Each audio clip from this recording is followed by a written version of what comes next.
Assalamualaikum warahmatullahi wabarakatuh. Waalaikumsalam Pertama-tama kami warahmatullahi ucapkan selamat wabarakatuh. malam kepada Bapak Duta Besar Sumarsono di Panama City, Bapak Duta Besar Priyo Iswanto di Bogota, Bapak Duta Besar Imam Edi Mulyono di Caracas, Ibu Duta Besar Ana Juliana di Havana, dan Bapak Duta Besar Agung Kurniadi di Quito, dan juga pastinya kepada seluruh masyarakat Indonesia dari wilayah Amerika Tengah, Selatan, dan Karibia yang hadir pada kesempatan ini. Khusus kepada Bapak Dr. Andes Kiai Haji Masrur Anhar, saya ucapkan selamat pagi Pak. Salam kenal dari kami di Panama City, dan mohon izin Pak, kalau sekiranya pada kesempatan ini di peserta hari mungkin kita sambil sedikit makan ya Pak ya, meskipun Bapak sedang berpuasa, karena kebetulan di sini waktunya buka puasa Pak. Jadi sambil supaya suasana informal, semoga tidak mengurangi kehangatan acara silaturahmi Ramadan virtual malam ini. Bapak dan Ibu yang saya hormati, untuk mempersingkat waktu mungkin kami persilakan kepada Bapak Duta Besar Sumarsono untuk membuka acara silaturahmi malam ini. Waktu dan tempat kami persilakan. Baik, terima kasih. Assalamualaikum warahmatullahi wabarakatuh. Waalaikumsalam. Wassalatu wassalamu ala asrofil anbiya'i wal mursalin wa ala alihi washabihi ajmain amma ba'd. Asyhadu alla ilaha illallah wa asyhadu anna Muhammadar Rasulullah. Segala puja dan puji syukur kita aturkan kehadirat Allah Subhanahu wa taala yang telah melimpahkan segala nikmat kepada kita hingga hari ini. Kita bisa diberi kesehatan, diberi rezeki, diberi nikmat iman, dan tentunya diberi kesempatan untuk bersilaturahim dengan saudara-saudara kita yang berada di kawasan Amerika Latin, Amerika Tengah, dan tentunya yang ada di tanah air yang saat ini ikut hadir dalam acara kesempatan malam hari ini di kawasan kami dan pagi hari di Indonesia, serta mungkin juga ada dari beberapa negara lain yang sempat hadir juga pada kesempatan malam hari ini. Tentunya saya ingin menyampaikan terima kasih dan penghargaan yang setinggi-tingginya kepada segenap Bapak Ibu Duta Besar Republik Indonesia, khususnya kepada Pak Jenderal Imam Duta Besar Republik Indonesia berkuasa penuh untuk Caracas, yang mulia Bapak Duta Besar Kolombia, Pak Priyo, tentunya yang menjadi inisiator acara ini, yang kita hormati bersama-sama, kita banggakan Ibu Duta Besar Nana di Kuba, dan tak lupa tentu Duta Besar yang sangat baik hati, Pak Duta Besar Puito, Pak Agung, dan seluruh keluarga besar warga negara Indonesia dimanapun saat ini yang bergabung bersama kita dalam acara silaturahim untuk bersama-sama menyimak dan mendengarkan tausiah dari Al-Mukarrom Ustadz Dr. Andes Kiai Masrur Anhar. Saya hanya bisa mengatakan bahwa mudah-mudahan apa yang kita simak bersama-sama pada malam hari ini, di samping menambah ilmu, mengingatkan kepada kita tentang manfaat apa yang akan dicerahkan kepada kita, tentunya juga bagian dari amal saleh yang kita tabung. Mudah-mudahan semua yang hadir pada kesempatan malam hari ini mendapatkan Lailatul Qadar pada puasa tahun ini. Dan selanjutnya, sebelum ini dimulai, seperti biasa, kami ingin mendengarkan tentunya nanti melalui moderator beberapa kalimat, beberapa kata, beberapa berita terbaru mungkin dari kedutaan besar kita yang ada di kawasan Quito, di kawasan Kolombia, di kawasan Caracas, yang bisa diinformasikan hal-hal yang mungkin bisa kita simak bersama-sama dengan masyarakat Indonesia yang saat ini juga mengikuti di Indonesia. Tadi saya lihat ada Pak Muksin dan segala macam yang satu dua saya kenal. Ada Ustadz Zul, saya juga melihat tadi hadir. Jadi mudah-mudahan kita semua bisa mendapatkan hikmah kali ini. Selanjutnya, sebelum para duta besar yang mulia menyampaikan sepatah dua patah kata, saya kembalikan terlebih dahulu kepada moderator Ibu Yomi. Kami persilahkan. Terima kasih banyak Bapak Duta Besar. Seperti yang sudah disampaikan oleh Bapak Duta Besar Sukmo, mungkin selanjutnya akan ada sedikit sambutan singkat dari Bapak Ibu Duta Besar yang hadir saat ini, atau mungkin kalau memang tidak tidak ingin menyampaikan sambutan singkat, boleh juga lah salam-salam Pak dari Bapak Ibu Duta Besar yang hadir di sini kepada masyarakat yang mungkin selama ini mungkin ketemu virtual, sekarang juga mau kirim-kirim salam gitu Pak, kayak di radio gitu juga monggo Pak. Jadi mungkin sekarang kami persilakan Pak Duta Besar Priyo, Pak, monggo Pak, waktu tempat kami persilakan Pak. Terima kasih Mbak Yami. Bismillahirrahmanirrahim. Alhamdulillahilladzi arsala rasulahu bil huda wa dinil haq liyudhira 'ala dini kullihi walau karihal musyrikun. Asyhadu an la ilaha illallah wa asyhadu anna Muhammadan abduhu wa rasuluh. Allahumma sholli ala Muhammad wa ala ali Muhammad la nabiyya ba'da amma ba'du. Yang kita hormati sama-sama Bapak Ustadz kita hari ini, Bapak Kyai Haji Masrur Anhar. Yang kami hormati, kita muliakan kolega kami, para duta besar. Pertama, Bapak Duta Besar Sukmo Harsono di Panama City, Ibu Duta Besar Nana Yuliana di Havana, Kuba, Bapak Imam, Bapak Duta Besar Imam Edi Mulyono di Caracas, dan Bapak Duta Besar Agung Kurniadi di Quito, Ekuador, saudara-saudara kita semua, Pak yang berada di kawasan Amerika Selatan, Amerika Tengah, dan Karibia, dan di Indonesia, dan di mana saja berada yang terkoneksi pada acara ini. Pertama-tama saya ingin menyampaikan terima kasih kepada Bapak Duta Besar Sukmo Harsono yang telah menyelenggarakan kegiatan pada malam hari ini. Senang sekali dan sekaligus kami atas nama keluarga besar KBRI Bogota dan warga Indonesia yang ada di Kolombia mengucapkan terima kasih Pak Dubes, dan sekaligus mengucapkan terima kasih kepada Bapak Ustadz kita Pak Kyai Haji Masrur Anhar yang telah berkenan menemani kita sore ini.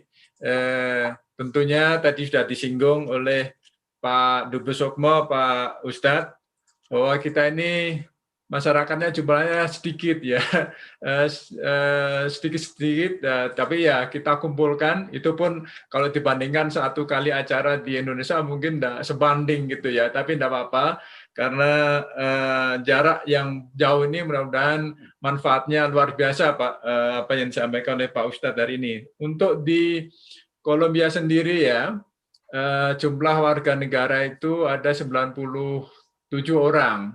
Kemudian yang beragama Muslim 52 orang ya.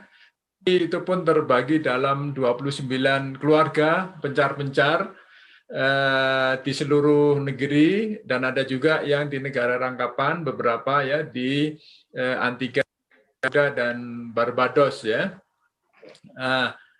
Di sini sulit Pak Ustadz ya untuk menyelenggarakan kumpul-kumpul ya. 2 minggu yang lalu itu sempat itu, atau sebelumnya itu sempat itu, tapi setelah ada gelombang ketiga wabah pandemi ya, jadi diambil tindakan tegas.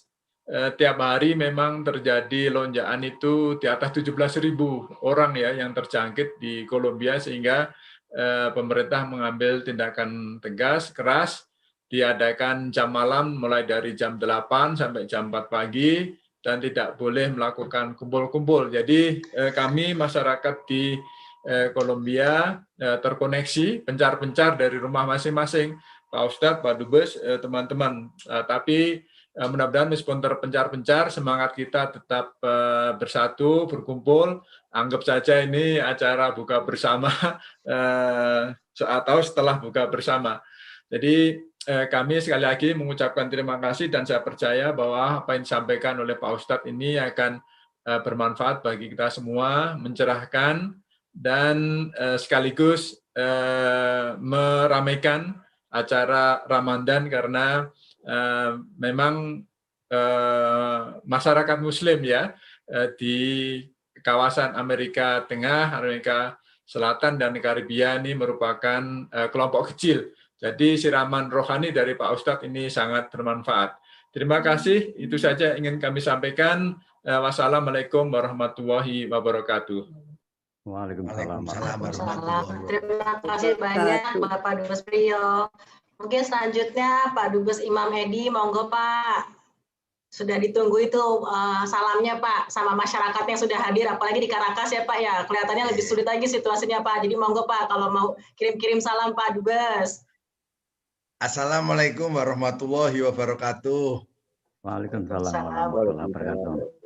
Pertama-tama marilah kita panjatkan puji syukur kehadirat Allah Subhanahu wa taala karena pada malam hari ini kita bisa bersama-sama untuk ketiga kalinya mengikuti acara silaturahmi Ramadan masyarakat Indonesia di Amerika Selatan, Amerika Tengah serta Karibia.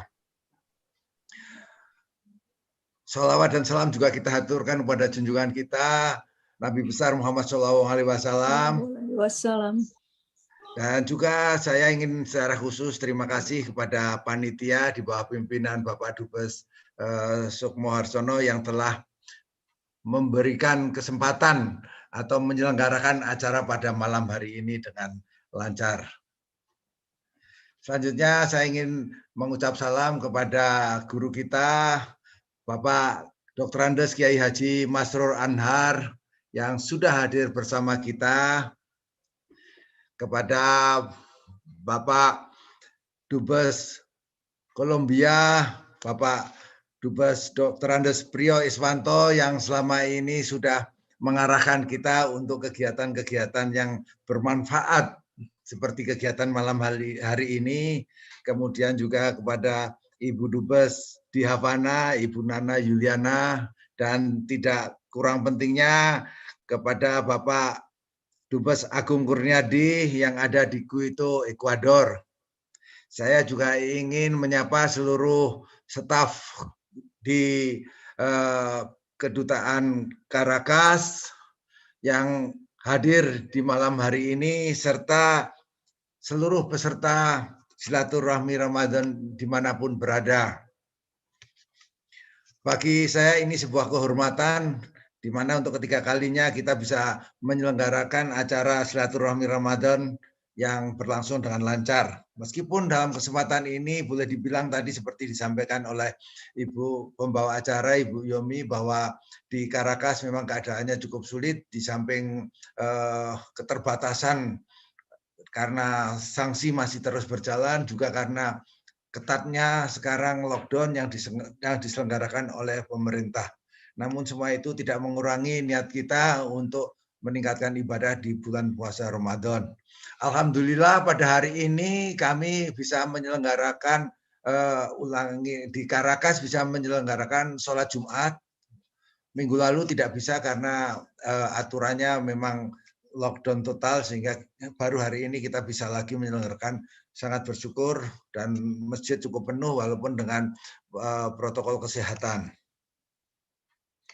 Selanjutnya saya juga ingin sedikit berbagi atau menginformasikan bahwa ibu-ibu DWP di sini alhamdulillah tadi siang hari ini bisa khataman Al-Qur'an. Jadi selama bulan Ramadan ini ibu-ibu melakukan tadarus dan 1 hari 2 juz. Alhamdulillah hari ini sudah selesai. Alhamdulillah bisa diikuti oleh ibu-ibu yang ada di KBRI. Kemudian kita ingat bahwa sekarang ini sudah menjelang akhir. Kita ini sekarang sudah berdekatan dengan malam Nuzulul Quran yang sudah kita lalui 2 hari yang lalu. Kita ketahui bersama bahwa itulah saatnya wahyu Allah pertama kali diturunkan kepada Rasulullah pada 17 Ramadan. Dan kita sama-sama mengetahui bahwa bulan Ramadan ini identik dengan Al-Quran. Sebagaimana surat pertama yang diwahyukan kepada Rasulullah SAW saat itu adalah surat Al-Alaq yang menyuruh untuk menyuruh Rasulullah untuk membaca. Ini maknanya adalah menggugah manusia untuk selalu melakukan kegiatan intelektual berdasarkan nilai-nilai Rabbani sesuai dengan makna Iqra, yang artinya adalah membaca, pekerjaan intelektual. Sedangkan Bismi Rabbika merupakan landasan spiritual kita.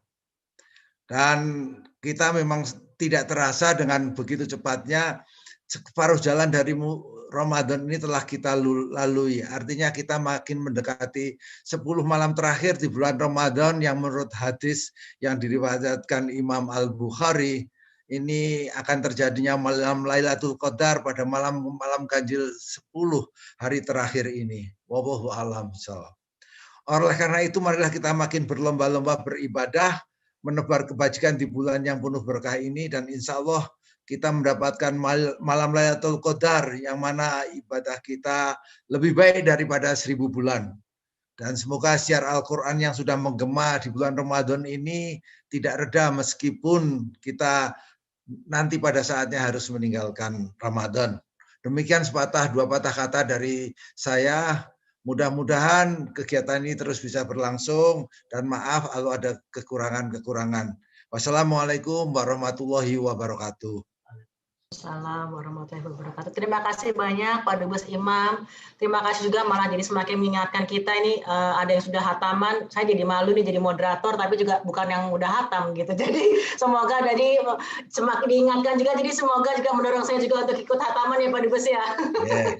Dan juga mungkin kepada teman-teman yang ada rekan-rekan atau Bapak Ibu yang ada di sini mungkin jadi menambah semangat untuk berhataman seperti Bapak tadi bilang, Bapak Dubes sampaikan, dan sudah mendekati ujung dari bulan Ramadan ini.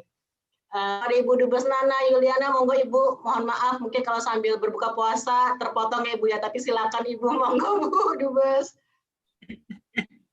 Mohon maaf ini, Assalamualaikum warahmatullahi wabarakatuh. Mohon maaf kalau saya sambil menyuap-nyuap, tapi alhamdulillah hari ini kita dapat bersilaturahmi kembali, dan tentu kami ingin menyampaikan penghargaan dan terima kasih pada host malam ini, Pak Dubes Panama, Pak Sukma Harsono, para Dubes, Pak Dubes Caracas, Pak Imam Edi Mulyono, Pak Dubes Quito, Pak Agung Kurniadi, Pak Dubes Bogota, Pak Priyo, dan tentu yang wabil khusus adalah Bapak Ustadz kita malam hari ini, Bapak Dr. Andes Kiai Haji Masrur Amhar. Topiknya sangat menarik malam ini, bagaimana menjadi pribadi yang ikhlas. Saya kira ini pembelajaran yang perlu kita cermati bersama, karena kami tentunya mengharapkan setelah Ramadan ini, segala ilmu, segala pengetahuan yang kita terima selama Ramadan ini sebagai sebuah training dapat terus diterapkan sampai pada ketemunya Ramadan kembali, insya Allah masih bisa dipertemukan. Tentu menjadi pribadi yang ikhlas ini tidak mudah, karena sebagai manusia tentu kita juga ada sedikit, bukan sedikit, barangkali banyak kalanya kita sering meminta imbal atau bahkan meminta pujian dan sebagainya terhadap kegiatan yang kita lakukan. Apalagi dalam diplomasi ini kita memang harus menyampaikan kepada publik apa yang harus kita lakukan, walaupun tentu keikhlasan harus kita lakukan dan harus kita laksanakan sebagai bagian dari umat yang beragama. Saya tidak akan berpanjang lebar karena saya lebih ingin mendengarkan nanti pembelajaran dari Pak Ustadz, tapi saya ingin juga menyapa teman-teman saya yang sudah hadir dari KBRI Havana. Kami seperti tadi Pak Dubes Priyo, masyarakat kami juga tidak banyak Pak Ustadz, kita hanya 56 orang dan muslimnya juga hanya 40 orang. Dan seringkali memang signal ini menjadi kendala kalau di Kuba ini. Belum lagi juga kendala seperti sulitnya mencari makanan, ditambah lagi memang kami sedang berduka juga karena beberapa sedang mengalami terkena COVID. Jadi kami sekarang melakukan work from home, dan Kuba sendiri masih menutup. Untuk restoran-restoran masih tutup, masjid juga masih ditutup, Dan background saya di belakang ini adalah masjid di Havana, satu-satunya masjid yang ada yang diberikan oleh pemerintah Kuba untuk umat Islam yang ada di Havana ini. Dan sebagai informasi, jumlah Muslim yang ada di Kuba ini sekitar 10.000 orang, sekitar 0,1% dari populasi keseluruhan Kuba sebanyak 11,3 juta orang. Tapi alhamdulillah makin banyak Muslim, makin banyak penduduk Kuba, walaupun negara ini sosialis komunis, namun makin banyak yang tertarik untuk memeluk agama Islam. Jadi insya Allah selain juga misi negara, tentunya misi diplomasi, kami juga terus mengengage para Muslim insya Allah yang ada di Kuba ini, baik di Havana maupun di beberapa provinsi yang kami kunjungi. Saya kira demikian, insya Allah malam ini menjadi malam yang berkah dan kita semua yang hadir diberikan hidayah yang berlimpah oleh Allah Subhanahu wa Ta'ala. Demikian Bapak Ibu sekalian, dan wassalamualaikum warahmatullahi wabarakatuh. Waalaikumsalam warahmatullahi wabarakatuh. Ikut prihatin Ibu Dubes Nana dengan rekan-rekan yang mungkin terkena COVID, semoga bisa segera pulih. Mungkin nanti kita dengan Pak Ustadz bisa bersama-sama mendoakan rekan-rekan kita mungkin yang sedang kondisinya tidak dalam keadaan yang fit, mungkin nanti bisa doa bersama kita. Dan mungkin yang terakhir Bapak Dubes Agung, monggo Pak, bukan bermaksud untuk mengakhirkan Pak, tapi kebetulan Kito itu huruf Q Pak, jadi mungkin jadi terpaksa terakhir Pak. Jadi monggo Pak Dubes Agung sebagai penutup pemberi sambutan sebelum kita mungkin nanti kita bisa foto bersama dulu, mungkin Bapak-Bapak Ibu sekalian, sebelum nanti mungkin sedikit saja, hanya beberapa second untuk kita bisa punya dokumentasi sebelum Bapak Ustadz mungkin memulai nanti arah mungkin ceramah malam hari ini. Monggo Pak Dubes Agung. Terima kasih Bu Yomi. Pak Dubes Sukmo, itu alasannya bisa saya terima karena memang kita Assalamualaikum warahmatullahi wabarakatuh. Terima kasih, Pak. Terima kasih banyak atas kesempatan yang diberikan. Tentu saya ingin menyampaikan terima kasih kepada yang kita banggakan, Bapak Dubes Sukmo Harsono di Panama, yang telah memfasilitasi kita semua di sini untuk dapat mendengarkan tausiah dan juga sekaligus silaturahmi. Terus terang, kegiatan ini merupakan salah satu yang saya tunggu dalam agenda hari ini. Kenapa? Karena yang pertama, sambil segera setelah berbuka puasa, kami bisa mendengarkan tausiah Ramadan. Dan untuk itu perkenankan kami menyampaikan salam takzim kepada Bapak Kiai Haji Masrur Anhar atas kesediaannya. Dan yang kedua adalah saya mendapatkan kesempatan untuk bersilaturahmi. Tadi saya sudah menyampaikan salam kepada Bapak Dubes Sukmo, dan saya juga ingin menyampaikan salam kepada Dubes Ibu Nana Yuliana, kemudian Bapak Dubes Imam Edi di Caracas, dan tentunya Bapak Rio di Bogota. Tadi sambil mendengarkan Bapak dan Ibu menyampaikan sambutan, saya sempat scroll siapa saja yang muncul. Betul, ternyata memang ini adalah momen yang baik untuk silaturahmi, karena saya bertemu dan bisa melihat di sini kawan kerja lama atau mungkin juga kawan yang lama, karena memang kebetulan orbitnya agak berbeda sehingga mungkin hampir 5 atau 7 tahun kami tidak bertemu. Ada Pak Suri Tauhid di Caracas, kemudian tadi ada Pak Nyoman di Panama, dan tentunya kepada Pak Fadian Paham di Jakarta, dan juga sahabat-sahabat pejuang subuh Masjid Pondok Indah yang senantiasa tidak pernah melakukan reserve untuk membantu kita semua yang ada di Amerika Latin ini untuk lebih dekat dan lebih banyak mendengarkan siraman rohani. Mungkin itu yang ingin kami sampaikan. Selebihnya saya juga ingin menyampaikan kepada Ibu dan Bapak bahwa kebetulan di Quito masih diterapkan lockdown, Jadi mulai hari Jumat malam ini jam 8 semua tidak boleh keluar, baru boleh keluar nanti hari Senin. Nah, mudah-mudahan upaya ini bisa memutus rantai COVID. Tapi alhamdulillah kesempatan ini, kesempatan untuk silaturahmi dan juga mendengarkan tausiah tidak disia-siakan oleh kawan-kawan dan sahabat Muslim di Quito. Hanya 41 orang, tapi memang tidak semuanya ikut. Tapi saya lihat di sini ada beberapa yang sudah. Demikian Ibu Moderator, Bu Yomi, salam sehat selalu untuk semua. Terima kasih banyak. Assalamualaikum warahmatullahi wabarakatuh. Waalaikumsalam warahmatullahi wabarakatuh. Terima kasih banyak Pak Dubes Agung. Mungkin kita kalau ada waktu sedikit mungkin kita bisa foto bersama, mungkin bisa minta tolong, mungkin kita bisa videonya mungkin on kalau memang yang kebetulan memang nyaman untuk on, monggo. Tapi kalau mungkin kondisinya sedang tidak nyaman untuk on juga tidak masalah, tapi mungkin kita coba untuk foto bersama.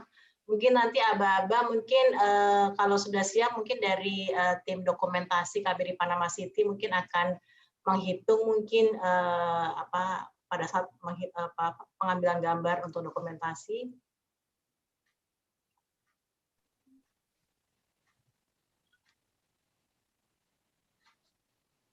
Ya, baik, mungkin satu dokumentasi kita mulai ya.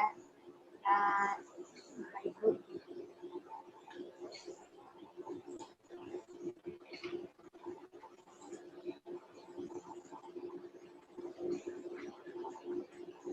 Untuk slide kedua dimulai.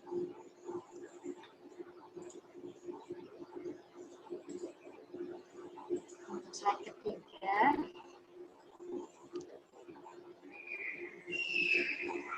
dimulai.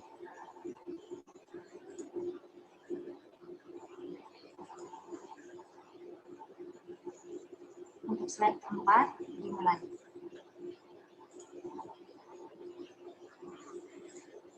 Terima kasih, sudah selesai. Terima kasih atas kesabaran Bapak.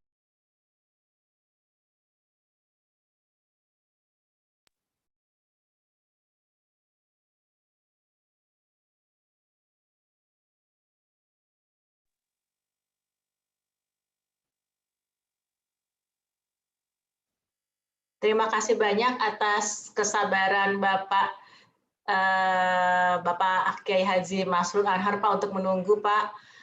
Mungkin sekarang kita akan lebih dulu sebelum memulai ceramah mungkin ada sedikit waktu Pak untuk pembacaan ayat suci Al-Quran oleh Saudara Ilham Hamdani dan kemudian dilanjutkan dengan sari tilawah oleh Ibu Devi Diah Lestari. Setelah kemudian akan dilanjutkan dengan ceramah oleh Bapak Ustadz. Kami persilakan untuk pembacaan ayat suci dan untuk sari tilawah.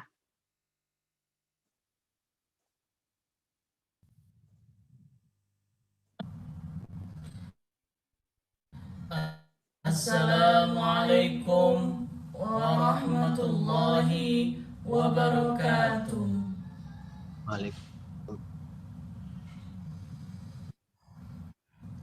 A'udzu billahi minasy syaithanir rajim.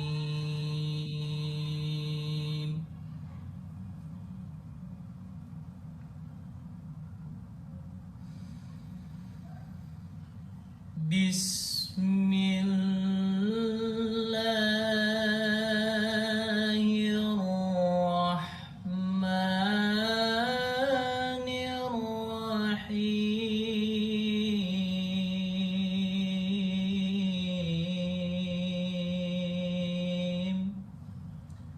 Aku berlindung kepada Allah dari godaan syaitan yang terkutuk dengan menyebut nama Allah yang Maha Pengasih lagi Maha Penyayang.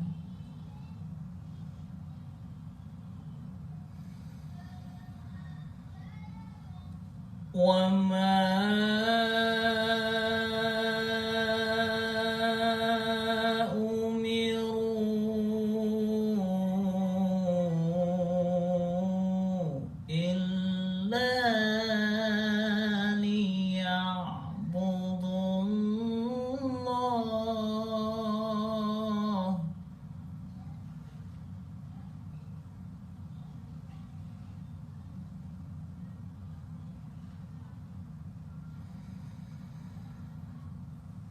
إلا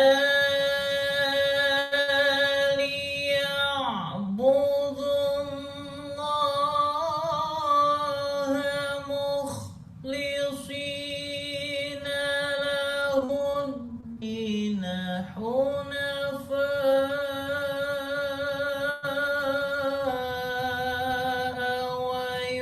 ويقيموا الصلاة ويؤتوا الزكاة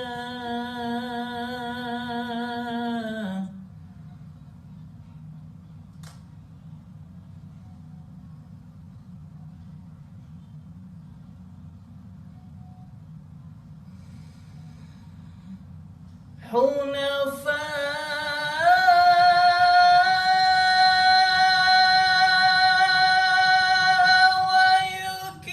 ويقيموا الصلاة ويؤتوا الزكاة وذلك دين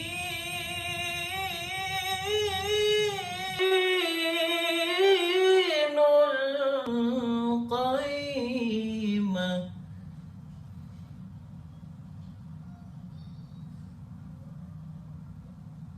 Padahal mereka hanya diperintah menyembah Allah dengan ikhlas, menaatinya semata-mata karena agama, dan juga agar melaksanakan sholat dan menunaikan zakat. Dan yang demikian itulah agama yang lurus. Sadaqallahul azim. Maha benar Allah dengan segala firman-Nya. Assalamualaikum warahmatullahi wabarakatuh. Waalaikumsalam warahmatullahi wabarakatuh. Baiklah, kami akan segera memulai ceramah oleh Bapak Dr. Andes Kiai Haji Masrur Anhar dengan tema menjadi pribadi yang ikhlas dalam menjalani kehidupan. Dan untuk tidak memperpanjang waktu kepada Bapak Dr. Andes Kiai Haji Masrur Anhar, waktu kami persilakan. Semoga seluruh Bapak Ibu yang hadir di sini dapat mengambil manfaat yang sebesar-besarnya, dan pada akhir kesempatan setelah ceramah juga akan kami sediakan waktu untuk sekiranya ada tanya jawab dari Bapak Ibu sekalian. Silakan Bapak.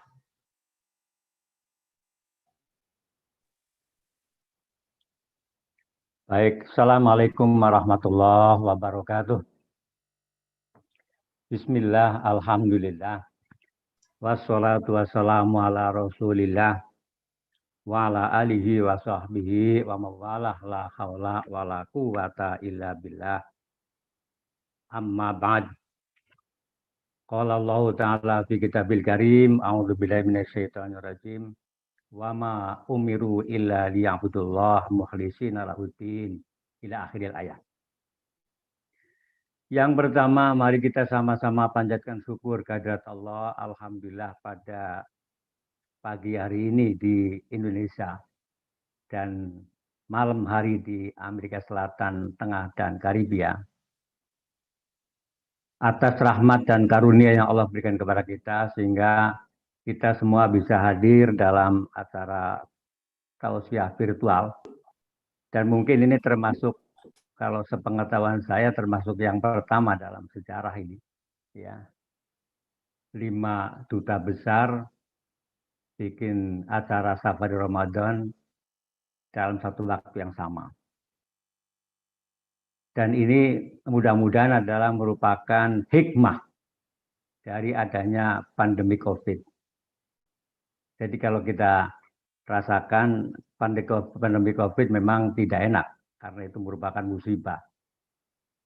Tetapi di balik itu ada kenikmatan. Oleh karena itu, doa yang kita baca kalau kita menghadapi musibah itu adalah Allahumma ajirni fi musibati wahluf li khairam minha. Ya Allah, berikan pahala terhadap musibah yang menimpaku dan gantilah musibah itu dengan yang lebih baik. Hari ini kita rasakan dengan adanya pandemi, ternyata di balik itu ada keindahan. Kita bisa taklim bersama, kita bisa safari Ramadan bersama. Yang kedua, salat dan salam kita aturkan kepada Nabi kita Muhammad Sallallahu Alaihi Wasallam, kepada keluarganya, para sahabat, juga kepada para pengikutnya. Mudah-mudahan kita semua yang ikut serta dalam acara virtual ini maupun yang tidak hadir, termasuk para pengikutnya yang senantiasa ingin menjadi orang-orang yang mukhlis, orang-orang yang ikhlas dalam setiap langkah hidupnya. Bapak Ibu yang saya hormati, saya ingin menyapa dulu satu-satu para dubes ini. Ya. Saya mulai dari yang ibunya dulu ya, karena kalau di dalam hadis kan ibu 3 kali ya. Ibumu, ibumu, ibumu, baru bapakmu. Maka saya menyebut yang pertama dulu adalah ibumu atau ibu ya. Yang pertama Ibu Nana Yuliana, Duta Besar RI untuk Havana. Assalamualaikum. Yang kedua, Waalaikumsalam, Pak Ustadz. Yang kedua Bapak Dr. Prio Iswanto, Dubes RI untuk Bogota. Assalamualaikum. Waalaikumsalam warahmatullahi wabarakatuh. Salam dari Bogota, Pak Ustadz. Waalaikumsalam, insya Allah. Yang ketiga, Bapak Imam Edi Mulyono, Duta Besar RI untuk Caracas. Assalamualaikum. Waalaikumsalam warahmatullahi wabarakatuh. Selamat pagi Pak Ustadz. Baik. Yang ketiga, yang keempat, untuk Bapak Agung Kurniadi, Duta Besar RI untuk Quito.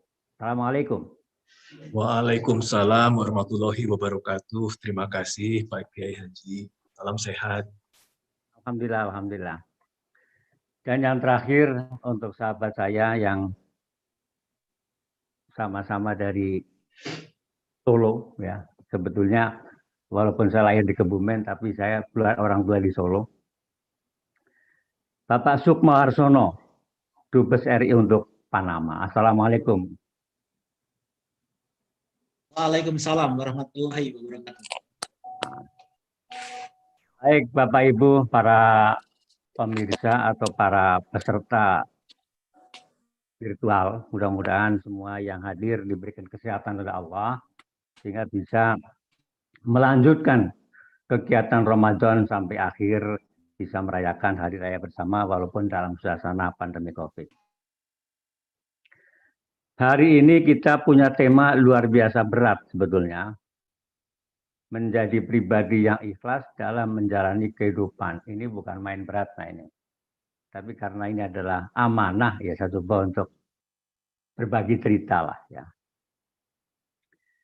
Di dalam surat Al-Bayyinah yang tadi dibacakan oleh Qori dan Qoriah kita itu, Allah berfirman, dan tidaklah diutus atau tidaklah diperintah kita semuanya oleh Allah kecuali untuk beribadah kepada Allah dengan mukhlis, dengan ikhlas.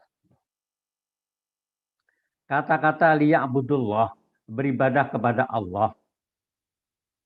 Kalau di dalam surat Az-Zariyat ayat yang ke-56, Allah berfirman, wa ma khalaqtul jinna wal insa illa liya'budun. Aku tidak menciptakan jin dan manusia kecuali untuk beribadah kepadaku. Kalau begitu, apa yang kita lakukan dari pagi sampai pagi, dari rumah ke kantor, dari rumah ke tempat-tempat yang lain, itu semuanya adalah dalam rangka ibadah kepada Allah Subhanahu wa Ta'ala.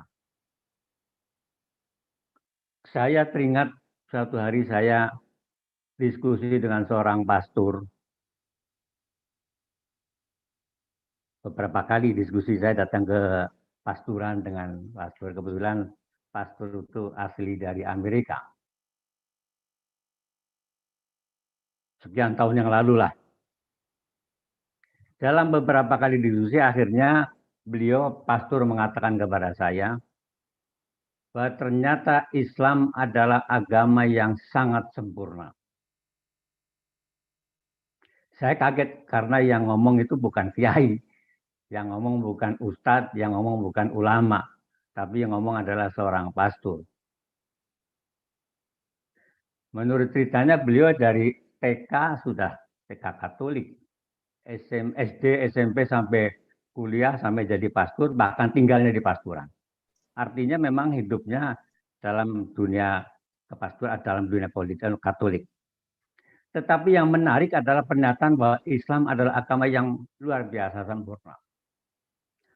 Oleh karena itu, atas kekagetan itu, saya bertanya kepada pastor itu, barangkali Anda boleh sebutkan satu contoh saja tentang kesempurnaan syariat Islam itu. Kemudian beliau memberikan contoh yang sangat sederhana untuk ukuran kita, tetapi ukuran beliau barangkali sesuatu yang luar biasa. Adalah tentang bagaimana umat Islam diajari oleh Nabi untuk masuk ke toilet. Beliau katakan orang Islam masuk toilet itu kaki kanan dulu atau kaki kiri dulu. Ternyata menurut beliau kaki kiri dulu. Kemudian ada doanya.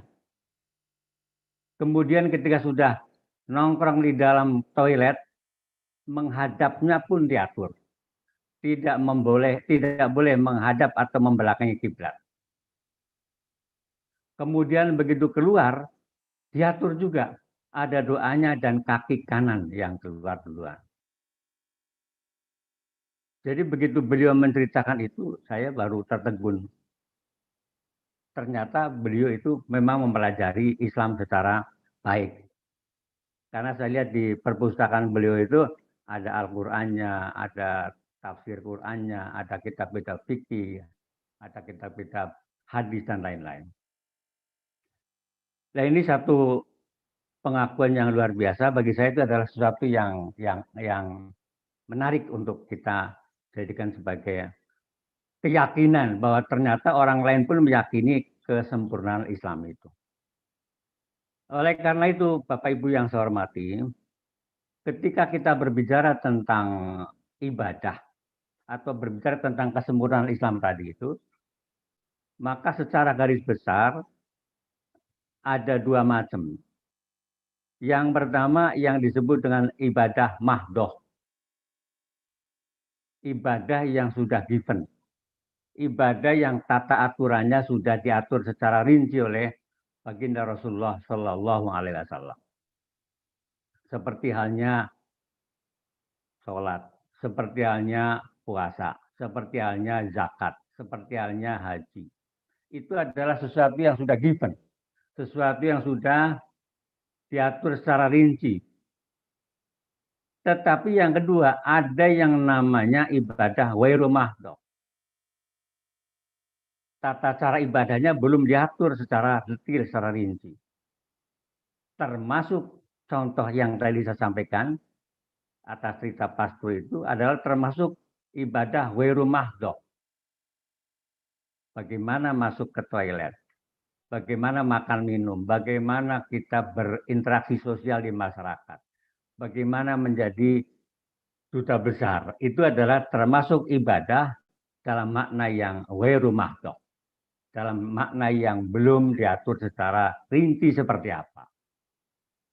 Oleh karena itu, Bapak Ibu yang saya hormati, atas dasar cerita inilah maka apa yang hari ini kita lakukan dalam kehidupan kita, sekali lagi dari pagi sampai pagi, dari rumah sampai tempat kerja kita, itu adalah semua dalam rangka ibadah dan semua harus dilakukan dengan penuh keikhlasan. Sebagaimana tema atau judul yang hari ini kita diskusikan. Jadi itu. Tetapi yang menjadi persoalan sekarang adalah seperti apa sih profilnya daripada orang yang dikatakan melakukan sesuatu secara ikhlas. Barangkali ini yang kita susah menunjuk siapa sih orang yang ikhlas kan begitu. Oleh karena itu paling tidak kalau saya baca surat Az-Zariyat ayat yang ke-21, Allah berfirman begini, wa fi anfusikum afala tubsirun. Dan di dalam dirimu terdapat ayat-ayat Allah, terdapat tanda-tanda kebesaran Allah yang hendaknya menjadi pelajaran bagi orang-orang yang mau memperhatikan. Berkaitan dengan ikhlas, kita bisa belajar dari anggota tubuh kita, dari organ tubuh kita. Satu contoh, kata Nabi dikatakan kun kalyadain. Jadilah kalian seperti dua tangan. Dua tangan ini saya tidak akan bicara yang kanan, saya akan bicara yang kiri saja. Barangkali adalah merupakan profil dari perlakuan atau perbuatan yang ikhlas. Seumur hidup kita, tangan sebelum pernah mendengar saya ada protes dari tangan kiri. Kenapa tangan kiri saya ini kok pekerjaannya seperti ini, sementara tangan kanan kok terhormat, salaman sama dubes, salaman sama presiden dan seterusnya, ya kan. Tetapi yang tangan kiri tidak pernah mendengar ada protes seperti itu. Oleh karena itu, tangan kanan nampaknya pun tahu diri. Walaupun tangan kanan umpama yang salaman sama dubes, yang salaman sama pejabat-pejabat, sama orang-orang hebat.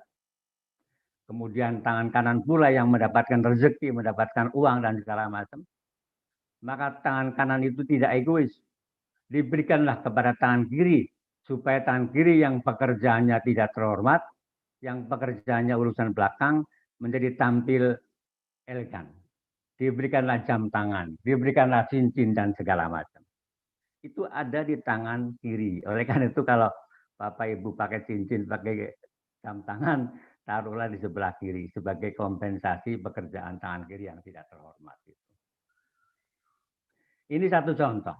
Betapa di dalam diri kita ada profil orang atau anggota tubuh kita yang melakukan sesuatu dengan penuh ikhlasan. Nggak pernah protes, nerimo kalau dalam bahasa Jawanya itu. Boleh lagi contoh yang kedua, kita lihat rambut. Rambut kan ada yang di kepala, ada yang di atas mata, ada yang di mata, ada yang di hidung, dan segala macam. Tapi ada rambut yang sangat-sangat, kalau dalam bahasa saya itu, menderita. Rambut yang ada di ketiak. Nyun sewu ini. Rambut yang ada di ketiak ini, bayangkan tiap hari dari pagi sampai pagi, itu dikempit terus di ketiak kita dengan keadaan yang sumpek, yang bau. Tapi sekali lagi, rambut kita yang ada di ketiak kita tidak pernah protes. Nah inilah Bapak Ibu yang saya hormati, tampilan yang barangkali menjadi teladan untuk kita. Maka di dalam ayat tadi dikatakan, wa fi anfusikum afala tubsirun. Di dalam dirimu ada ayat Allah. Ada tanda-tanda kekuasaan Allah, tanda-tanda kebesaran Allah yang bisa kita jadikan sebagai pelajaran, yang bisa kita perhatikan untuk menjadi ibrah untuk kita semuanya. Bahkan di dalam ayat yang ke-20-nya, kalau tadi 21, yang ke-20-nya itu kalimatnya adalah wa fil ardi ayatun lil muqinin. Bahkan di dalam alam semesta ini, di bumi ini, juga ada tanda-tanda kebesaran Allah bagi orang yang meyakini. Jadi di dalam diri kita juga tanda-tanda kebesaran Allah ada, di dalam lingkungan kita juga ada. Yang semuanya kalau kita perhatikan itu luar biasa. Luar biasa. Contoh satu saja, mungkin kita suka terutama ibu-ibu ya, menggunakan atau memanfaatkan kelapa. Ya, kelapa ini kan kalau kita lihat bagaimana penderitaan dari sebuah kelapa itu. Pak Tani kalau mau ambil kelapa itu manjat pohon, kemudian setelah sampai di kelapanya dipelintir. Sakitnya luar biasa. Kalau boleh teriak, kelapa itu akan teriak karena dipelintir. Kan itu. Begitu udah dipelintir, itu tidak langsung diturunkan, tapi langsung dibanting di atas ketinggian mungkin sampai 10 meter. Bagaimana sakitnya luar biasa. Sudah dibanting, kemudian diambil oleh ibu-ibu, diapain? Diselumbat. Pakai linggis, lebih sakit lagi. Diselumbat. Udah diselumbat, tinggal batoknya digebuk. Nah, atau dipukul pakai apa itu? Pakai martil atau pakai pisau yang tebal. Sakit lagi. Udah selesai belum? Masih harus dicungkil pakai pisau. Lebih sakit. Udah dicungkil, masih harus diparut. Diparut sakit juga itu. Udah diparut, diperes. Udah diperes, kemudian ditaruh di atas wajan, dipanasin. Direbus sampai mendidih. Susah saya membayangkan betapa sakitnya kelapa itu. Tetapi begitu kelapa sudah mendidih, para ibu sudah menganggap selesai masakan itu, ternyata si kelapa ini tidak pernah disebut dalam kehidupan. Nggak ada orang menyebut menyayur apa Bu, nyayur kelapa, nggak ada. Yang disebut apa? Sayur terong. Padahal perjuangan terong apa sih? Nggak ada perjuangan. Ibu-ibu kalau ngambil terong dari pasar atau dari warung, dipegangnya pelan-pelan, dielus-elus, jangan sampai ada yang luka, karena luka itu menjadi hitam. Kalau hitam dimasak kurang enak. Jadi dielus-elus, dibelahnya pelan-pelan, begitu dimasukin di dalam wajan bersama dengan santan. Begitu udah masak, selesai, kok yang disebut sayur terong, bukan sayur kelapa. Alangkah sakit sebetulnya kelapa itu kalau barangkali bisa ngomong, ya kan. Tetapi karena kelapa nggak bisa ngomong, ya begitu. Tapi ini sekedar ibras, jadi sekedar perumpamaan untuk kita yang barangkali kita dalam kehidupan sehari-hari banyak menghadapi suasana seperti itu. Kita yang bekerja keras, kita yang bekerja jungkir balik, kita yang bekerja banting tulang, tidak disebut. Yang ongkang-ongkang, yang santai-santai malah disebut. Namanya yang muncul. Ini akan terjadi dalam kehidupan sehari-hari. Nah, oleh karena itu Bapak Ibu yang saya hormati, wabil khusus para dubes kita ini, suasana atau perumpamaan seperti itu marilah kita terapkan dalam kehidupan kita sehari-hari.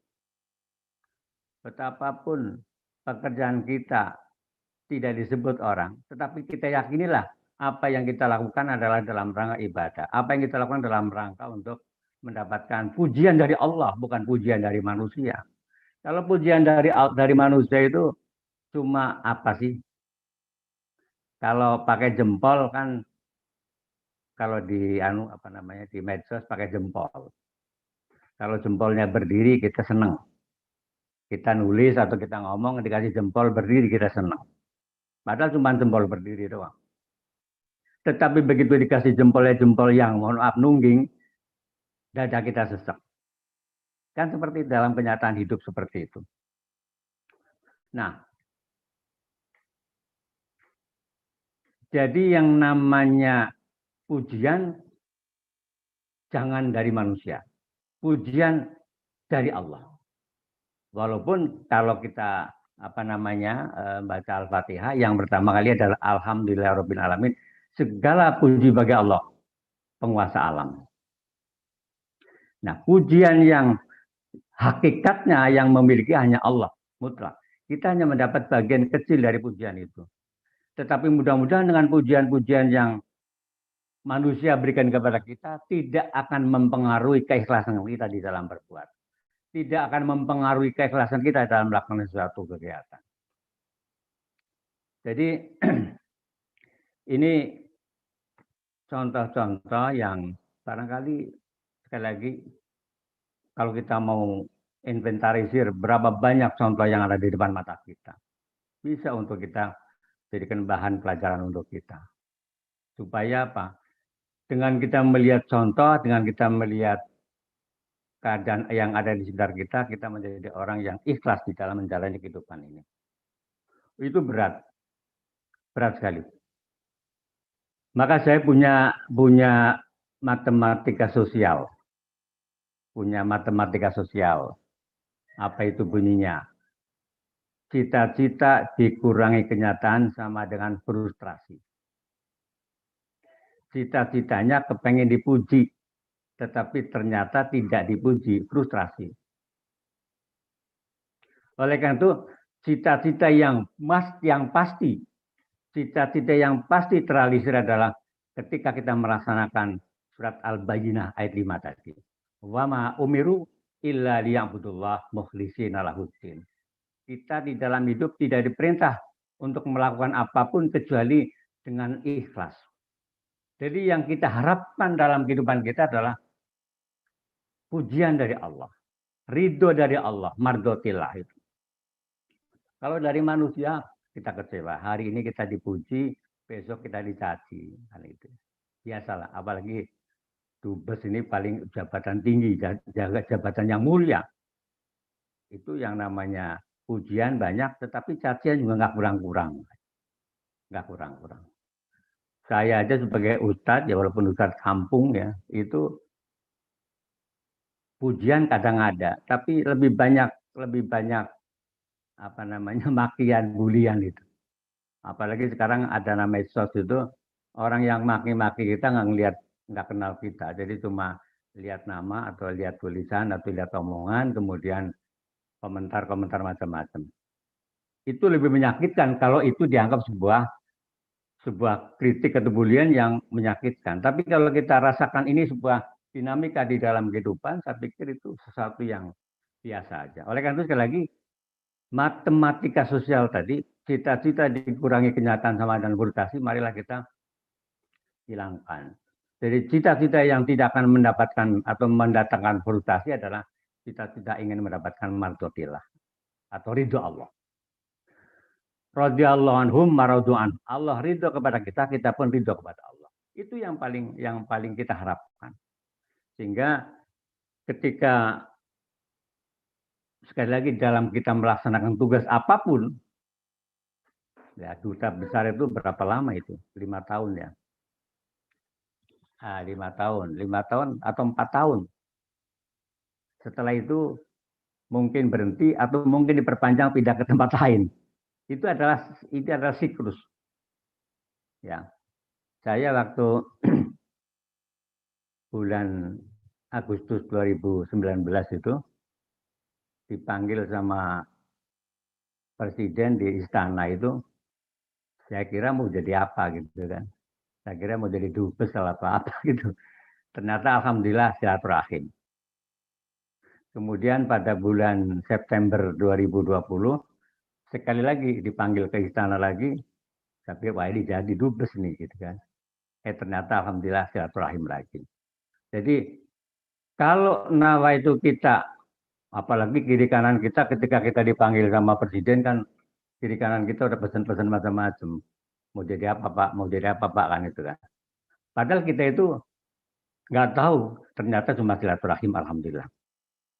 Kalau kita tidak berpikir ke sana, kita akan menjadi orang stres, frustrasi. Karena apa? Wong udah dipanggil 2 kali kok, cuma silaturahim doang, kan itu kan. Tapi alhamdulillah dengan silaturahim seperti itu, saya jadi kenal dengan Pak Jokowi, dan ternyata Pak Jokowi itu dengan orang tua saya itu satu RW kalau di Solo itu, sama-sama di Sumber. Jadi jarak rumah antara rumah Pak Jokowi dengan orang tua saya itu ya kira-kira 200 meteran lah. Nah, saya juga sampaikan kepada beliau, saya ternyata satu RW dengan panjenengan. Jadi begitu. Sekali lagi, untuk menghindari yang namanya frustrasi, menghindari namanya kekecewaan, maka mukhlishina lahuddin. Ikhlas semata-mata ingin menjalankan agama. Ikhlas semata-mata ingin menjalankan kehidupan yang berdasarkan agama itu dengan sebaik-baiknya. Dalam rangka mencari ridho Allah, itu menjadi hal yang mutlak untuk kita. Hal yang mutlak untuk kita. Mudah-mudahan kalau itu yang menjadi resep di dalam hidup kita ini, maka kita enjoy aja dalam hidup itu. Nggak perlu yang namanya sakit hati, nggak perlu yang namanya frustrasi, nggak perlu yang namanya kecewa. Walaupun dalam kehidupan hal-hal seperti itu bakal terjadi juga, tetapi paling tidak kita mengeliminir, mengurangi jumlah kekecewaan, kita mengurangi jumlah ke hal-hal yang tidak baik. Barangkali sebagai pengantar di dalam diskusi kesempatan pagi di Indonesia dan malam di Amerika Selatan, Tengah dan Karibia ini, sampai di sini dulu Ibu moderator. Mungkin kalau ada yang mau menambahkan atau mau menanyakan, saya terima kasih. Terima kasih banyak Pak Ustadz atas penjelasannya. Memang cukup menggugah perasaan dan keseharian kita, Pak. Kalau seperti masalah ikhlas itu sepertinya kita sangat sering sekali mendengar kata-kata ikhlas, tapi itu seperti sesuatu yang mudah diucapkan, sulit dilaksanakan, Pak.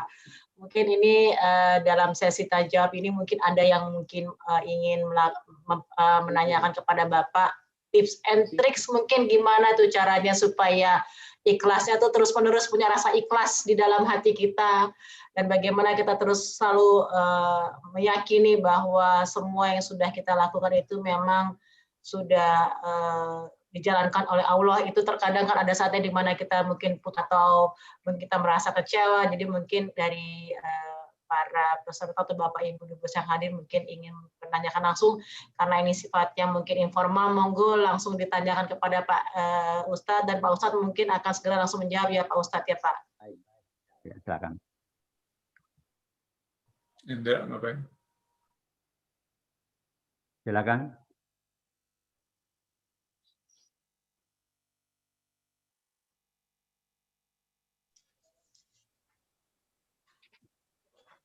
Assalamualaikum warahmatullahi wabarakatuh. Dubes Karakas izin bertanya. Amin. Silakan Pak. Pak Ustadz, ini yang disampaikan Pak Ustadz sungguh sangat menarik bagi saya, dan kadang-kadang nilainya antara ikhlas itu yang kita upayakan bertentangan dengan nilai-nilai yang atau pandangan orang di sekitar kita. Misalnya kita mendapatkan suatu katakanlah musibah atau ketidakadilan, tapi kita meyakini bahwa itu memang kita mencoba ikhlas, itu memang sudah digariskan oleh Allah Subhanahu wa taala. Nah, orang di sekitar kita kamu tuh nggak semangat, mestinya kan kamu perjuangkan itu, apakah dengan katakanlah protes atau unjuk rasa atau laporkan ke polisi atau dibawa ke pengadilan. Kemudian apabila kita melakukan itu, tetap ada yang bilang kamu itu enggak bersyukur, sudah harusnya kamu terima itu sebagai sebuah ujian, sebuah cobaan untuk kita introspeksi. Jadi memang apa yang disampaikan oleh Pak Ustadz tadi menurut saya harus dilandasi sebuah keimanan. Kita harus meyakini dulu. Jadi kalau kita nggak meyakini tidak bisa ikhlas. Itu tanggapan saya, pengalaman saya, dan mohon pandangan Bapak. Karena kalau kita berusaha memperjuangkan, dianggap kita ambisi, tidak ikhlas, tidak mau menerima apa yang terjadi. Tapi kalau kita diam saja, kamu itu orang nggak bersemangat. Begitu kira-kira Bapak Ustadz, mohon arahannya. Wassalamualaikum warahmatullahi wabarakatuh. Waalaikumsalam warahmatullahi wabarakatuh. Ya memang ada yang harus kita perjuangkan, ada yang tidak perlu kita terima. Katakan seperti hari ini musibah. Musibah itu kita dipaksa oleh keadaan harus menggunakan masker. Kita harus menggunakan hand sanitizer. Kita harus menggunakan distancing. Itu adalah sesuatu yang kita tidak bisa tolak. Walaupun kita berat namanya pakai masker itu berat sekali. Tetapi karena itu adalah sebuah keniscayaan, kita harus tidak perlu kita protes, tidak perlu kita lawan. Apalagi kalau kita kembali kepada syariat Islam. Ikhtiar lahiriah adalah sesuatu yang mutlak. Ikhtiar lahiriah, bagaimana kita melakukan 3M, ya, menjaga kesehatan 3M itu prokesnya itu, tetapi juga harus ditambah satu lagi, doa. Jadi 3M plus doa. Saya sampaikan juga kemarin waktu saya ke Pak Jokowi, perlu satu lagi Pak, namanya doa. Karena apa? Yang namanya pandemi itu dari Allah. Pandemi nempel ke badan kita juga karena izin Allah. Kalau nggak ada izin nggak bisa.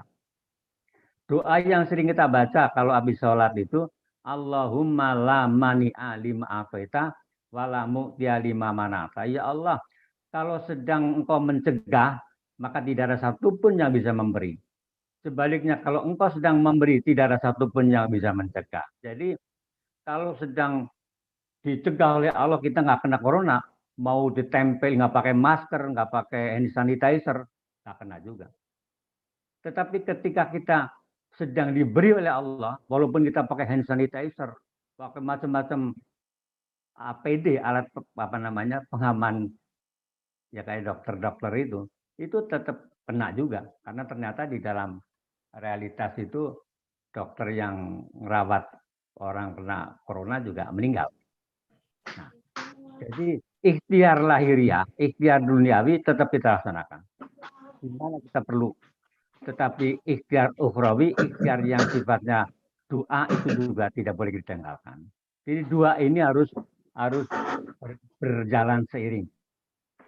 Jadi ada orang bilang apa? Ora et labora itu. Bekerja sambil berdoa atau berdoa sambil bekerja. Dan ini yang barangkali kita masih banyak yang terlalu percaya kepada protokol kesehatan tapi mengabaikan persoalan-persoalan yang uluhiyah, ketuhanan itu. Jadi persoalan ketuhanan, persoalan apa yang menjadi hak prerogatif Allah, kita harus juga yakini. Makanya ada anekdot ini dalam kemarin waktu baru-baru ada COVID itu.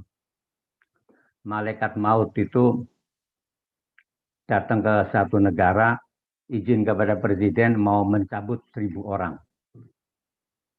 Akhirnya kata presiden silakan.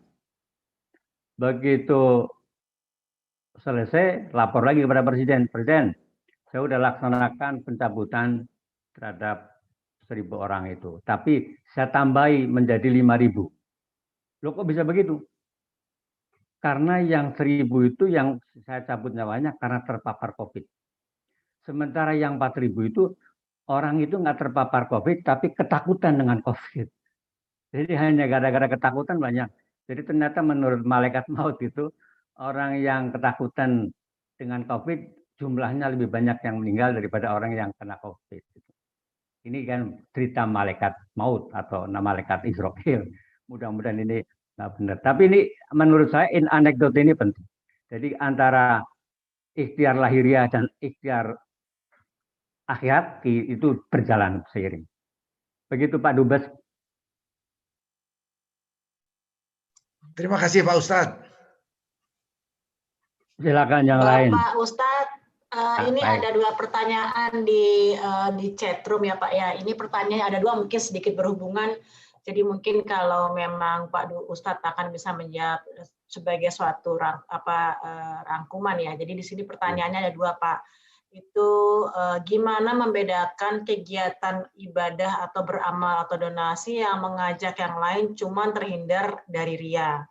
Dan yang kedua itu bedanya ikhlas dan sabar dalam menyikapi musibah atau hal-hal yang tidak menyenangkan. Ini mungkin pertanyaan di chat room, mungkin kalau menurut Pak Ustadz bisa dijabarkan dalam satu penjelasan. Mungkin saya rasa sedikit banyak ada hubungannya ini, jadi mungkin bisa langsung dijelaskan Pak Ustadz. Silakan monggo Pak Ustadz.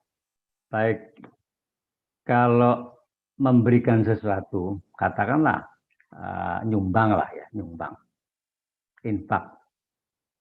itu di dalam Islam itu boleh terbuka, boleh tertutup. Boleh diumumkan, boleh nggak diumumkan. Dan dua-duanya itu tidak ada hubungannya dengan ikhlas atau nggak ikhlas. Ada orang nyumbang, diumumkan besar-besaran. Si A nyumbang sekian miliar. Apakah dia tidak ikhlas? Belum tentu. Sementara ada si B nyumbang diem-diem. Hamba Allah disebut. Apakah dia ikhlas? Belum tentu. Jadi ukurannya adalah ada di dalam hati kita. Kata Nabi itu, di dalam hati kita inilah ukurannya. Jadi Nabi suatu hari ditanya tentang kebaikan, tentang takwa. Nabi jawabannya at-taqwa hahuna. Takwa itu adanya di dalam dada. Tetapi ikhtiar, sekali lagi, ikhtiar lahiriah kita maksimal bagaimana supaya ketika kita melakukan sesuatu itu tidak karena kepengen dipuji-puji sama orang. Tapi betul-betul apa yang kita laksanakan adalah karena Allah. Walaupun memang kadang-kadang setan itu bisik-bisikin juga. Kalau bukan saya, siapa itu yang bantu? Ah, kan begitu. Jadi akhirnya apa? Kita suka muncul perasaan-perasaan yang kepengen ngomong sama orang. Akhirnya ngomong. Satu persatu orang-orang diajak ngomong. Itu yang bantu sekian itu saya loh. Cuma saya nggak mau aja berita-berita apa dipubliskan itu. Nah, ini kan sama juga. Ini gangguan setan memang akan terjadi. Kemudian ikhlas dengan sabar. Ikhlas dengan sabar memang ya tipis lah, beda-beda tipis. Kalau ikhlas itu adalah motivasi. Kalau sabar adalah sikap. Maka di dalam Quran dikatakan ya ayyuhalladzina amanus biru wasabiru warabitu. Ada 3. Hai orang beriman, sabarlah. Kemudian jadilah orang sabar.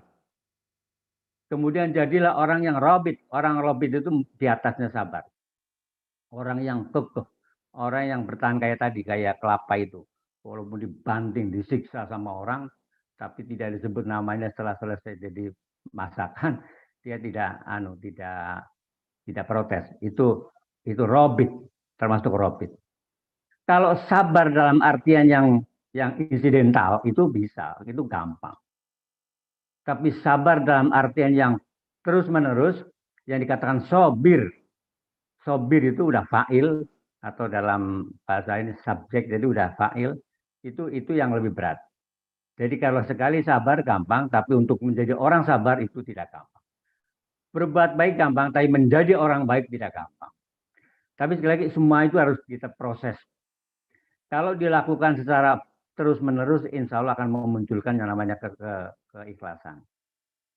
Jadi keikhlasan itu antara lain adalah ketika kita melakukan secara istimror, secara terus-menerus, tidak berhenti-berhenti.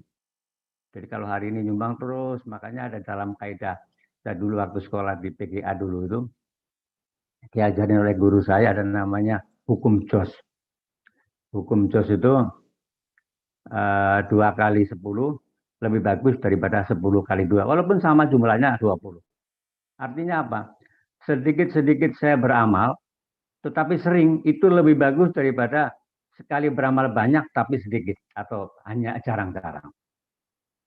Maka ajakan saya kepada Bapak Ibu juga berkaitan dengan bagaimana menjadikan kita ikhlas. Mulailah dengan qiyamul lail atau sholat tahajud. Sholat tahajud. Nggak usah banyak-banyak. Kalau tahajud kan idealnya 11 rakaat. Tapi 3 rakaat boleh. 2 rakaat tahajudnya, 1 rakaat witir itu bisa. Untuk apa? Untuk supaya kita bisa menjadi orang ikhlas.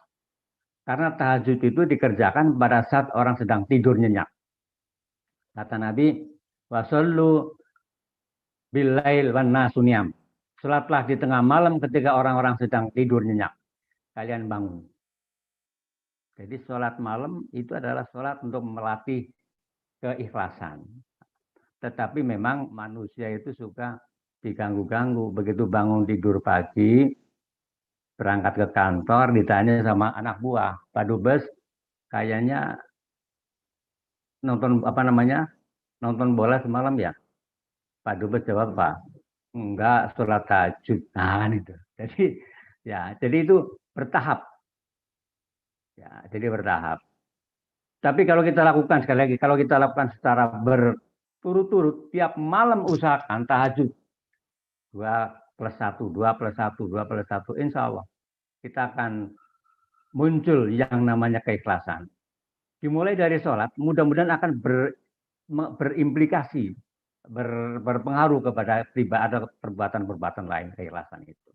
Insya Allah. Ya. Begitu Mbak Moderator. Mungkin nggak memuaskan jawaban Terima itu. kasih banyak Pak Ustadz. Mohon izin Pak Ustadz, apakah masih ada waktu? Kalau memang masih ada waktu, ada satu yang ingin Mbak Bambang katanya ingin menanyakan moderator langsung. Maksudnya menyampaikan izin untuk bertanya langsung. Ada keberatan ada Ibu V ini mungkin sudah mengajukan tangan. Cuman monggo Pak, bagaimana waktunya Bapak Ustadz? Apakah Bapak Ustadz ada waktu atau memang ada harus yang dihadiri Pak? Kami menyesuaikan Pak dengan Bapak, bagaimana Pak Ustadz? Baik, kalau masih ada silakan. Karena ini mumpung Mungkin kita bisa ini silaturahim. dua pertanyaan terakhir Baik. sebelum nanti akan ditutup oleh Pak Dubes Sukmo. Mungkin kepada Pak Bambang dan kemudian dengan Ibu V nanti mungkin sebelum ditutup silakan Pak Bambang. Terima kasih Bu Moderator. Assalamualaikum warahmatullahi wabarakatuh Pak Ustadz. Selamat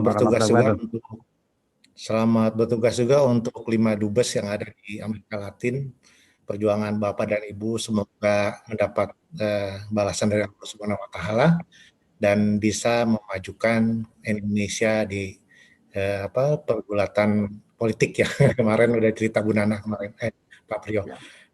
Ingin tanyakan saya Pak Ustadz terkait dengan musibah ya.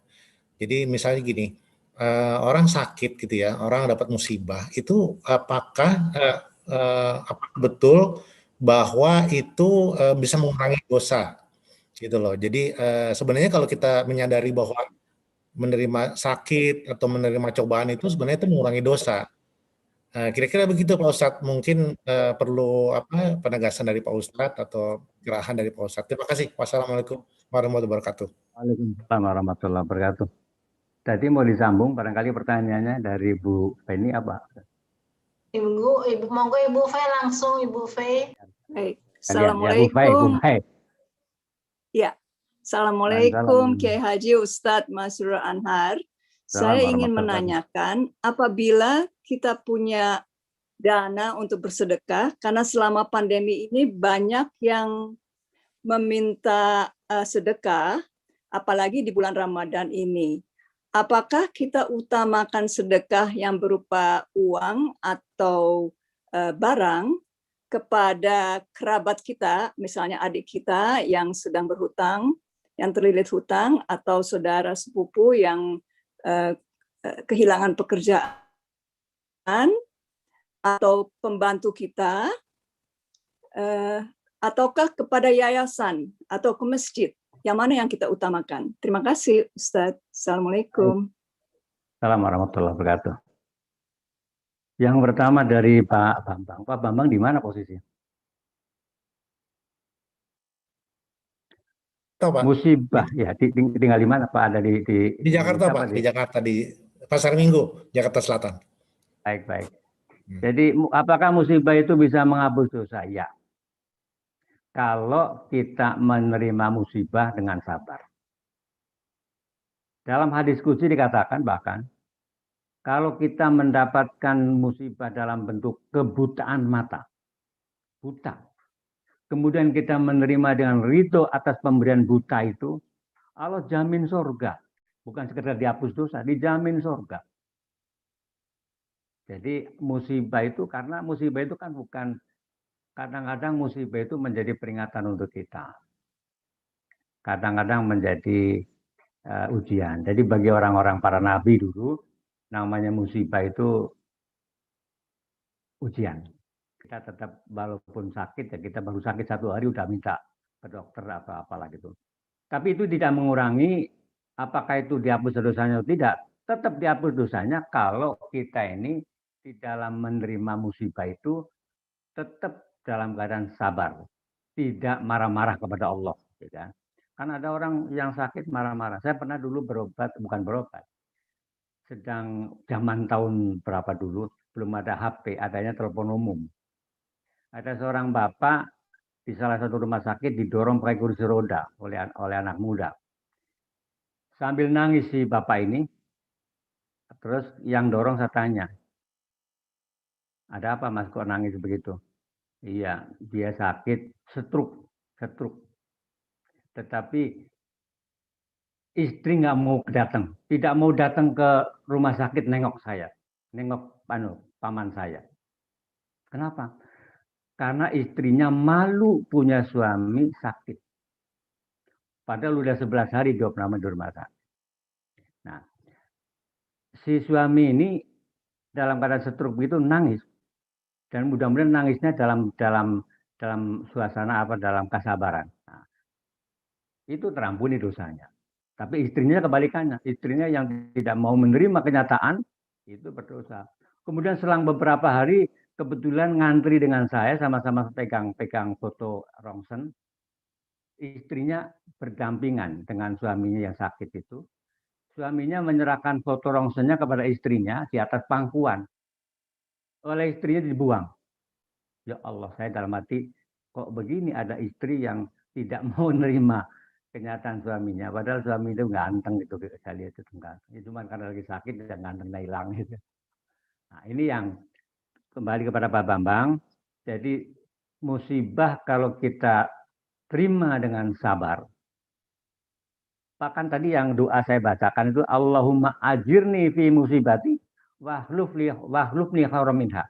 Ya Allah, berikan pahala terhadap musibah yang menimpaku. Minta pahala, berarti kalau minta pahala kan dihapus dosa. Tapi wahlufni khairan minha, ganti musibah ini dengan yang lebih baik. Maka tadi saya di depan mengatakan adanya COVID itu musibah. Tapi ada pengajian seperti ini yang menggunakan virtual, ini adalah merupakan ganti yang Allah berikan kepada kita. Pas ada musibah corona, ada Zoom. Nah, kalau belum ada Zoom, barangkali kita nggak bisa berbuat apa-apa, cuma sedih doang di kamar-kamar. Kemudian kaitan dengan sedekah yang tepat seperti apa Ibu Fei? Ya, sedekah memang yang paling pas itu sesuai dengan kebutuhan. Sesuai dengan kebutuhan. Yang pertama. Yang kedua, berikan kepada yang dikatakan uli kurba. Orang yang terdekat. Orang yang terdekat. Apakah terdekat rumahnya atau terdekat dari kekeluargaannya. Itu penting. Paling tidak dengan orang yang terdekat dengan rumah kita itu ada hikmah yang bisa kita manfaatkan nanti. Ada hikmah yang kita dapatkan. Apa? Ketika suatu hari kita butuh, tetangga yang dekat yang kita kasih sedekah itu, dia akan segera untuk membantu kita.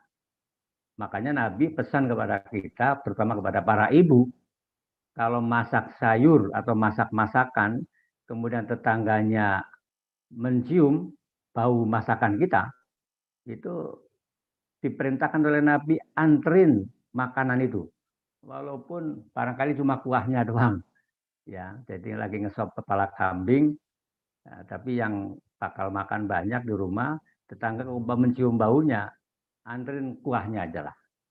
Kalau tega, kan kalau tega. Mudah-mudahan dengan kepala kambingnya. Jadi yang terdekat dan yang diperlukan. Kalau mungkin pernah dengar cerita, Bapak Ibu pernah dengar cerita Khalifah Harun ar-Rasyid. Ketika suatu hari memimpin rapat di musim kemarau, di tengah rapat Harun ar-Rasyid mengatakan kepada peserta rapat anggota kabinet, kita break dulu minum. Begitu mau minum, kata pelayannya kepada Khalifah Harun ar-Rasyid, Khalifah boleh nggak saya kalau tanya? Silakan. Tuhan hari ini haus. Sementara di dunia ini cuma ada segelas air. Kira-kira Tuhan mau bayar berapa harga air itu? Kata Khalifah, daripada saya mati walaupun di kerajaan seperti ini, untuk apa mati karena kehausan? Oleh karena itu saya akan bayar segelas air itu dengan seluruh harta yang ada di dalam kerajaan saya. Kalau gitu mahal betul air segelas itu diganti dengan harta yang ada di kerajaan. Kata pembantu, oke kalau begitu silakan Khalifah minum. Minumlah pakai tangan kanan, baca bismillah. Selesai minum, pembantu nanya lagi, Khalifah boleh nanya lagi? Silakan. Tadi air sudah masuk perut Tuan. Ini pembantunya juga agak kurang sopan kali ya. Ya kan? Tadi airnya udah masuk perut Tuan. Bagaimana kalau besok pagi Tuan nggak bisa kencing? Nggak bisa buang air kecil? Sementara di dunia ini cuma ada satu orang yang bisa mengobati Tuan sehingga Tuan bisa kencing. Berapa Tuan mau bayar dokter itu? Dia pikir kalau untuk bayar air aja udah habis harta saya kan itu. Bagaimana bayar dokter? Nah, cuman karena sedang ini perumpamaan, kata Khalifah, dokter itu akan saya bayar dengan separuh harta yang ada di kerajaan saya. Luar biasa harta kerajaan untuk bayar dokter. Terakhir pertanyaan pembantu kepada Khalifah, kalau begitu Tuan, dari mulai kecil sampai hari ini, berapa banyak Tuan telah menikmati air yang Allah berikan kepada Tuan? Andai kata Tuan hari ini diminta rekeningnya oleh Allah, berapa Tuan mau bayar kepada Allah? Khalifah Harun nggak bisa jawab. Dia hanya menangis sujud karena betapa besar karunia Allah kepada kita yang kita tidak sanggup membalasnya. Inna a'tainakal kausar. Sesungguhnya kami telah memberikan kepadamu nikmat yang banyak, harta yang banyak. Fasoli li rabbika wanhar. Oleh karena itu, sholatlah dan berkorbanlah. Salah satu bentuk korban adalah tadi sodako. Jadi kalau ibu mau sodako, bukai yang tepat guna. Tepat guna dan bermanfaat. Jadi kalau mamanya ada orang butuh, Bu, saya mau beli mobil, Bu, tapi kurang duitnya. Kurang berapa? Kurang 200 juta. Ya kasih 200 juta gitu. Nah, itu kalau kurang 200 juta dikasih 1 juta, kebanyakan kurangnya. Ya kan? Atau nggak usah kekurangannya, saya belikin mobil. Nah, itu lebih cakep lagi kalau seperti itu. Itu tepat guna, Bu. Barangkali itu yang bisa saya jawab. Mudah-mudahan ini tidak memuaskan Bapak Ibu. Terima kasih banyak Pak Ustadz. Saya yakin masih banyak. Oh ya. Terima kasih Pak Ustadz. Iya. Sama terima kasih Bu Pai. Saya yakin ini masih banyak sekali pertanyaan-pertanyaan pasti ingin ditanyakan atau mungkin meninggalkan sedikit rasa ingin tahu yang semakin dalam, tapi mohon maaf karena waktu juga mungkin terpaksa kita harus menghentikan acara ini, tapi bukan berarti silaturahim kita akan berhenti di sini, pasti kita akan bertemu lagi di saat-saat kesempatan yang akan datang. Dan sebelum ditutup oleh Pak Dubes Sukmo, Pak Ustadz mungkin kalau berkenan mungkin kita bisa doa bersama Pak Ustadz, mungkin ya meskipun virtual begini mungkin kita bisa saling doa bersama untuk saling menguatkan dan mendoakan kepada rekan-rekan kita yang masih sakit, atau mungkin juga supaya kita semua bisa ditemukan di Ramadan yang akan datang di tahun depan dalam keadaan lebih baik lagi. Pak Ustadz mungkin itu sedikit Pak Ustadz.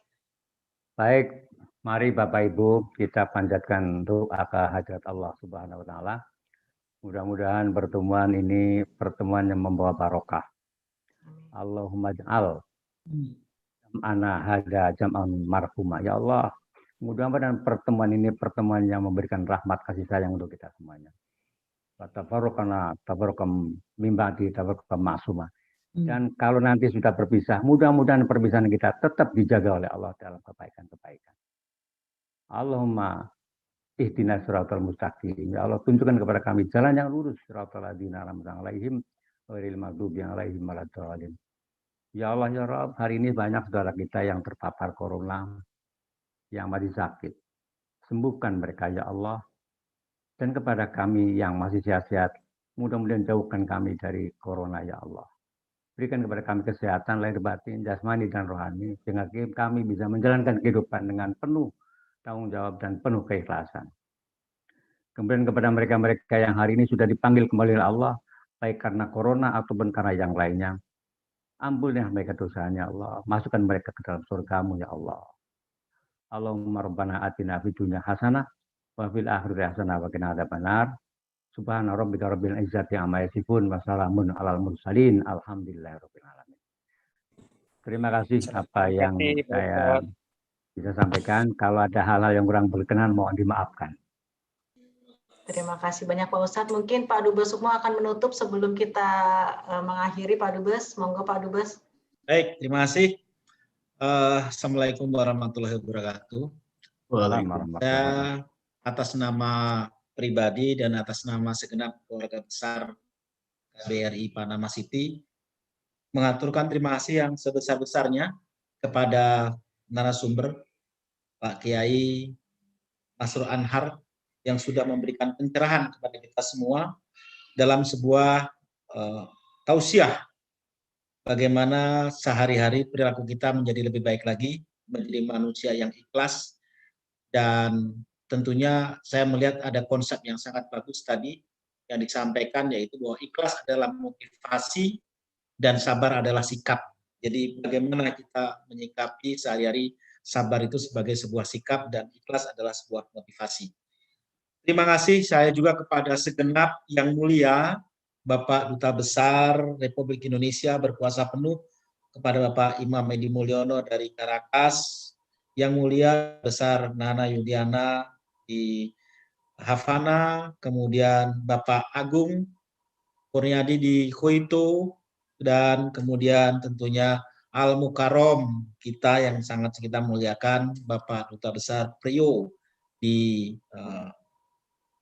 Kuba, di Kolombia maksud saya, di Kolombia. Dan kepada Bapak Ibu sekalian yang sudah mengikuti bersama-sama pengajian pada pagi hari ini di waktu Indonesia dan malam hari di waktu Amerika Latin, Tengah, dan Karibia, saya mengaturkan terima kasih atas segala perhatiannya. Salam sehat, salam hormat, semoga Allah SWT senantiasa melimpahkan segala macam keberkahan kepada kita semua. Mohon maaf yang sebesar-besarnya apabila terdapat kekurang sempurnaan dalam penyelenggaraan acara pengajian pada hari ini. Terima kasih banyak. Saya kembalikan pada moderator. Wassalamualaikum warahmatullahi wabarakatuh. Waalaikumsalam warahmatullahi wabarakatuh. Sampai jumpa lagi. Terima kasih Pak Dubes Sukmo. Terima kasih Pak Dubes Sukmo.